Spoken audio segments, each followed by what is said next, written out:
Assalamualaikum warahmatullahi wabarakatuh.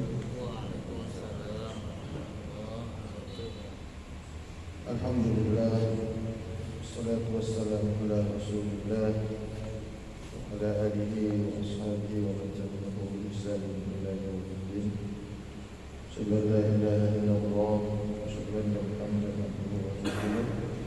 Allahumma shalli ala Muhammad wa ala ali Muhammad. Alhamdulillah, segala puji untuk Allah Subhanahu wa taala.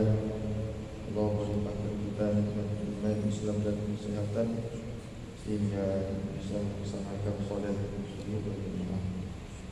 Seperti biasa, insyaallah pada kesempatan subuh kali ini kita akan sedikit membacakan soal tanya jawab.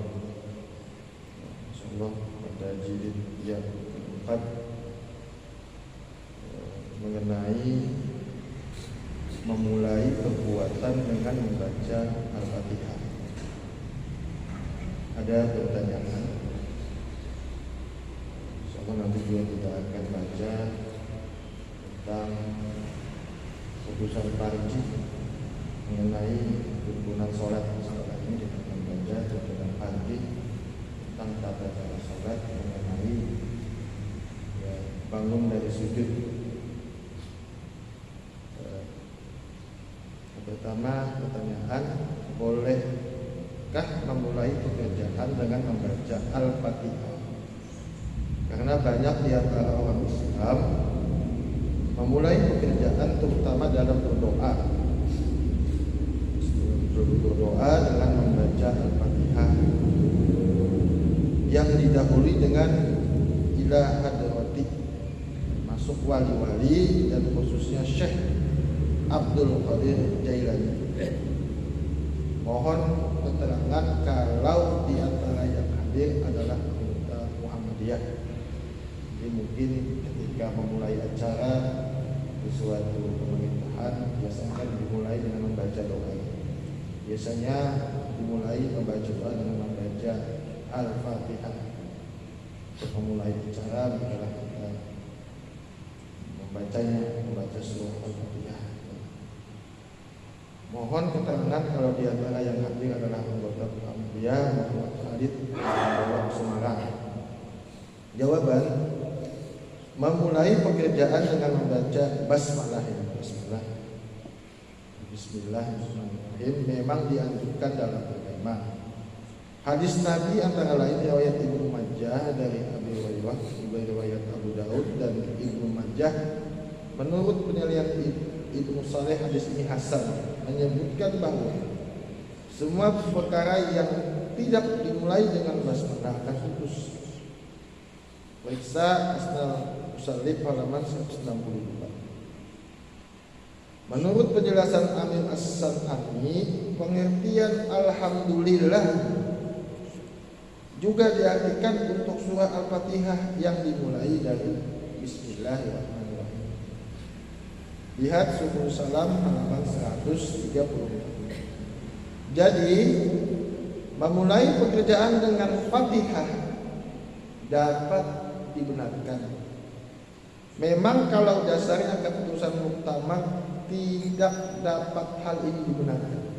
Karenanya tidak ditolakkan sebagai itu, hanya kebolehan. Sehingga kalau kita membuka rapat dengan membaca surah Al-Fatihah hendaknya tidak diributkan karena ada dasar kebolehannya, terutama kalau bersamaan dengan masyarakat muslim lainnya. Itu tidak usah diributkan. Yang sering menggunakan Al-Fatihah sebagai pembukaan, masyarakat mulai acara dalam pemerintahan juga sering jika memulai acara membaca doa dan dimulai dengan membaca Fatihah. Kemudian hanya saja kita hendaknya dapat mendudukkan diri bahwa bacaan Fatihah kita sebagai pembukaan bukan untuk dihadiahkan. Kami ulangi, hanya saja kita hendaknya dapat mendudukan diri bahwa bacaan Fatihah kita sebelum acara, misalkan sebelum membaca doa, sebagai pembukaan, bukan untuk dihadiahkan kepada siapa-siapa, termasuk kepada Syekh Abdul Qadir Jailani. Tetapi bacaan kita basmalah dan dapat pula seterusnya, artinya surat Al-Fatihah, adalah sebagai memulai pekerjaan yang baik yang memang ada dasarnya. Kesimpulannya, kalau memulai pekerjaan kita gunakan bacaan basmalah, tidak salah memulai pekerjaan dengan membaca Fatihah yang dimulai dengan basmalah, dimulai dengan Bismillahirrahmanirrahim, Alhamdulillahirabbil alamin, dan seterusnya sampai dengan waladhdallin. Kalau dalam pertemuan dengan kaum muslimin yang memulai bacaan Fatihahnya ditujukan, kalau dalam pertemuan dengan kaum muslimin yang memulai bacaan Fatihahnya ditujukan untuk ini itu, ya, termasuk untuk Syekh Abdul Qadir Jailani, maka kita niatkan bacaan kita Fatihah, membaca bacaan sesuai dengan yang diinginkan Rasulullah, bukan tujuan lain yang tidak jelas asal Rasulullah SAW. Sini tadi membolehkan untuk ketika memulai acara, sudah menjadi kebiasaan memulai dengan membaca basmalah atau membaca Fatihah.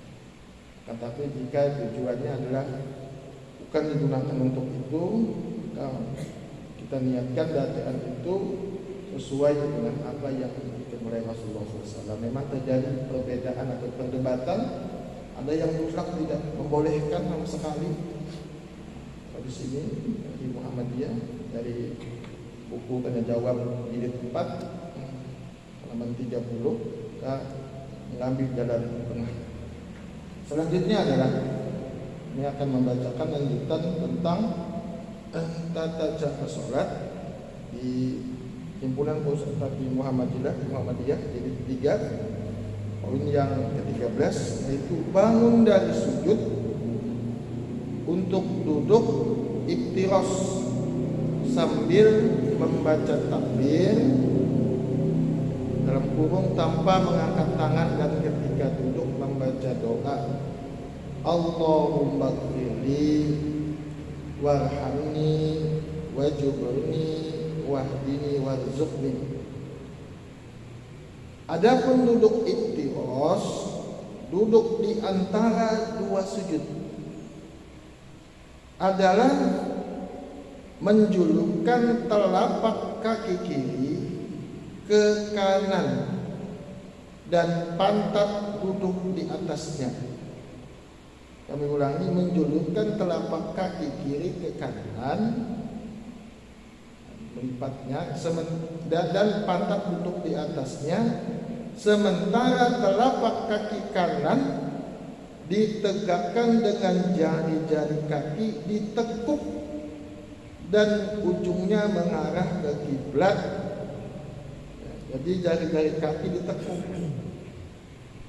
kelima jari kaki yang kanan itu semuanya ditekuk mengarah ke kiblat, bukan cuma jari jempol atau cuma sebagian jari saja, seperti ada mungkin di antara kita yang kalau mungkin karena situasi kondisi karena sakit tidak bisa semuanya, mungkin ada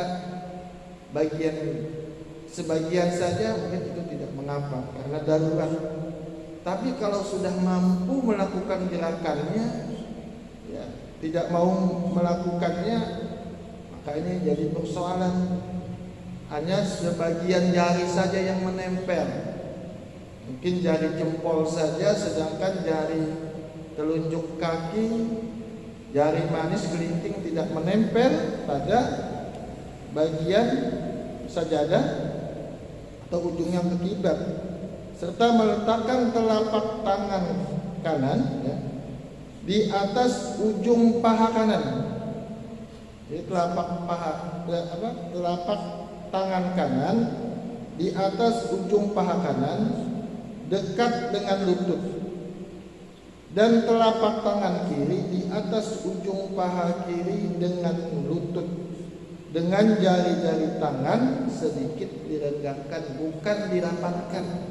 Jadi ketika kita duduk di antara dua sujud, tangan kanan dan tangan kiri itu diletakkan di bagian ujung lutut, bukan menutupi lutut. Memang ada juga sebagian dari kita itu menutupi lutut, mencengkram lutut ketika duduk. Tapi kalau tadi disebutkan di ujung, di atas, di ujung bagian lutut kita, di ujung paha kiri dengan lutut, dengan jari-jari tangan sedikit direnggangkan, ya, bukan dirapatkan, tapi sedikit direnggangkan. Tapi ketika kita sujud itu dirapatkan jari-jari, bukan direnggangkan, tapi dirapatkan. Itu ketika kita duduk di antara dua sujud, jari-jari itu bukan dirapatkan tapi sedikit, bukan dibuka semua, tidak, tapi sedikit direnggangkan dan diarahkan ke kiblat, serta ujung-ujung jari, ya, serta ujung-ujung jari sampai ke lutut. Setelah membaca doa ketika sujud, kemudian bangun dari sujud untuk duduk iftirosh sambil membaca takbir tanpa mengangkat tangan. Jadi ketika kita dari sujud, tumainah, bangun tanpa harus mengangkat tangan atau bertakbir seperti mengangkat tangan, tidak perlu. Dan ketika duduk membaca doa, Allahumma gfirli warhamni wajburni wahdini warzuqni. Yang paling Allahumma gfirli warhamni wajburni wahdini warzuqni. Nah, ini yang dipegang oleh majelis taklim. Seandainya juga ada hadis-hadis yang sahih, mungkin tidak mengapa, jelas tidak mengapa. Ada yang juga dalam yang pendek juga pernah kami lihat di sifat salat Nabi, Rabbik firli, Rabbik firli, Rabbik firli, itu yang 3 kali disebutkan. Pernah juga dikaji di Masjid Syuhada oleh Ustaz Darussalam, juga merupakan hadis sahih. Akan tetapi di sini bukan berarti menyalahkan yang lain, tidak. Majelis taklim lebih condong untuk memakai doa Allahumma gfirli warhamni wajburni wahdini warzuqni. Nah, doa di antara dua sujud tersebut didasarkan pada hadis berikut dari Ibnu Abbas radhiyallahu anhu, diriwayatkan bahwa Nabi SAW di antara kedua sujud kana yaqula bainas sajdataini, bahwa di antara kedua sujud Nabi mengucapkan Allahumma gfirli warhamni wajburni wahdini warzuqni. Hadis riwayat Tirmidzi. Setelah duduk di antara dua sujud dan membaca salah satu doa tersebut, maka kemudian membaca takbir lalu sujud tanpa mengangkat tangan untuk kedua kalinya, 2 kali. Jika kita pada rakaat sujud pertama, dan membaca doa seperti pada sujud pertama. Semoga dengan terus-menerus kembali tentang tuntunan sholat ini akan sedikit memperbaiki sholat kita, maupun bacaan-bacaan kita yang mungkin keliru dalam sholat kita, ataupun gerakan-gerakan kita dalam sholat kita. Kami akhiri, semoga bermanfaat yang kami sampaikan. Subhanakallahumma wa bihamdika, asyhadu an la ilaha illa anta, astaghfiruka wa atubu ilaik. Assalamualaikum warahmatullahi wabarakatuh.